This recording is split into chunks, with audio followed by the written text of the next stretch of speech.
ಪೂಜ್ಯ ಸ್ವಾಮಿಗಳು ಏನೆಂದು ಈ ರೀತಿ ಓಲೈಕೆ ರಾಜಕಾರಣ ಎಲ್ಲ ಮಿತಿ ಮೀರ್ತಿದೆ.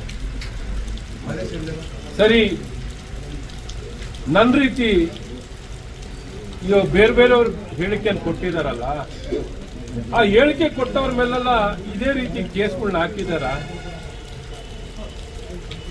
ನಾನು ವಿಷಾದವನ್ನು ವ್ಯಕ್ತಪಡಿಸಿದ್ದೀನಿ, ಬೇರೆಯವ್ರ ವಿಷಾದವನ್ನು ವ್ಯಕ್ತಪಡಿಸಿಲ್ಲ, ಇನ್ನೊಂದಿಲ್ಲ.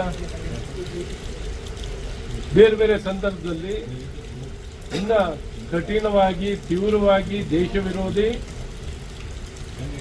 ಗಲಭೆ ಎಬ್ಬಿಸುವಂತ ರೀತಿಯಲ್ಲಿ, ಸೌಹಾರ್ದತೆಯನ್ನು ಹಾಳು ಮಾಡೋ ರೀತಿಯಲ್ಲಿ, ಎಲ್ಲರ ಭಾವನೆಗಳಿಗೆ ಧಕ್ಕೆ ಬರೋ ರೀತಿಯಲ್ಲಿ ಹೇಳಿಕೆ ಕೊಟ್ಟಂತ ವ್ಯಕ್ತಿಗಳ ಮೇಲೆ ಕೇಸ್ ಹಾಕಿ ಆಯ್ತು. ನಮ್ಮ ಮೇಲೆ ಕೇಸ್ ಹಾಕಿದ್ದೀರಾ ತಾನೆ, ಬೇರೆಯವ್ರ ಮೇಲೆ ಹಾಕಕ್ ನಿಮ್ಗೇನಾಗಿದೆ? ಯಾಕೆ ಈ ಮನಸ್ಥಿತಿ ಇಲ್ಲ? ಕಾನೂನು ಒಂದೇ ಅಲ್ವಾ ಎಲ್ಲರಿಗೂ? ಕಾನೂನು ಬೇರೆ ಬೇರೆ ಇದೆಯಂತ ಹಿರಿಯರು